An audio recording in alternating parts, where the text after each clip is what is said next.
the transplant list. This number continues to grow and shows no signs of slowing down. A recent development in the biomedical field aims to aid the issue and provide relief.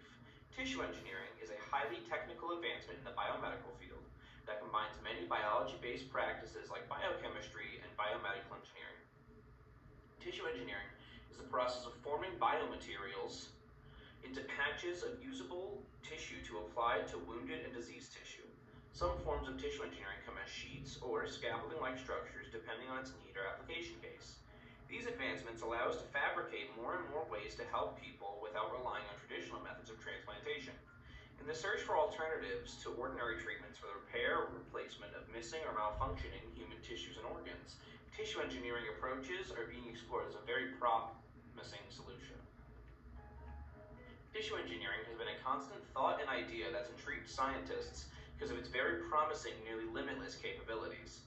Some of the first patents were filed in the 1970s by Dr. Janis and Bell, who later founded Organogenesis, which is a company dedicated to furthering the development of tissue engineering.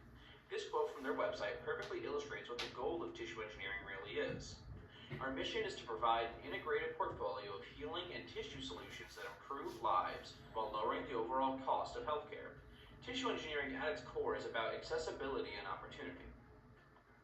Janis' interest in tissue engineering started with his work in an industrial laboratory creating synthetic polymers.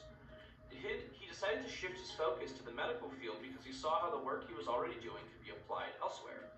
Dr. Janis suggested starting on the peripheral nerves, a nervous system that lies outside the brain and spinal cord.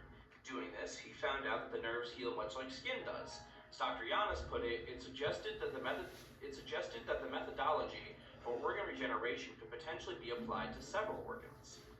It was after this discovery in 1985 that he started his company Organogenesis, and thus began the deep development of tissue engineering as a practical concept in the medical field. There are many different ways these products are made, but the most reliable way is by 3D printing. 3D printing is a form of additive manufacturing that applies material layer by layer to create structures.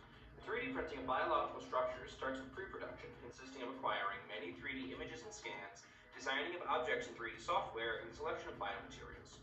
All of these processes are done for each individual use case of tissue engineering. Each part that is designed, each material chosen is done on a patient-specific basis to the properties required to suit their needs. Tissue engineering primarily makes use of synthetic biomaterials, which are a material used for biological purpose such as biomedical application, like treating an injury or growing biological cells. The combination of complex structures and designs mimicking human cellular structure and synthetic biomaterials imitating properties of actual human tissue is what makes tissue engineering possible. Tissue engineering can be applied to many different parts of the body because of how diverse it can be due to its application process. In application, tissue engineering proves how lucrative it can be when compared to other methods of healing or aid. When talking about the benefits of tissue engineering, they shine best in certain cases like ligament rehabilitation. Some of the most frequent injuries in the human body occur in the knee joint. 90% of knee injuries involve the anterior cruciate ligament, the ACL, which is a ligament that does not have the ability to heal itself like other ligaments. Because of this, the alternative methods have heavily focused upon the ACL with the aim of producing a fully functional tissue. Figures indicate that approximately 250,000 people are diagnosed with ACL injuries each year in the USA. If the injury goes untreated, it can lead to early development of osteoarthritis. The standard procedure for ACL reconstruction is grafting another piece of ligament from elsewhere in the leg and applying it to the ACL. This procedure has a success rate of about 75 to 90%, but it is evident that surgical ACL reconstructions have their limitations and do not always give complete satisfaction in the long term.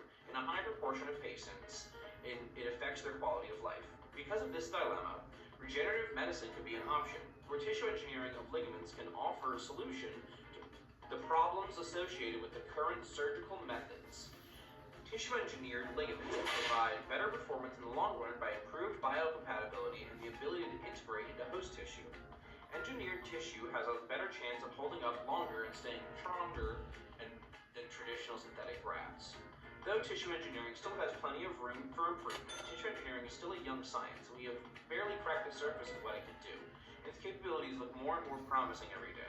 The amount of people that need transplants or supplementary organs is constantly growing, but tissue engineering can help curb the issue. Tissue engineering can be extremely diverse, and it has to be. Each human is similar, but can also be incredibly different. So each application of tissue engineering is specific to who it is for, and we are able to do this with the development of biomaterials and 3D printing technologies. Tissue engineering can be applied all over the body, like its applications in ligaments and restoration and repair. From what we have seen, tissue engineering has already given us so much, but it still shows a great deal of potential for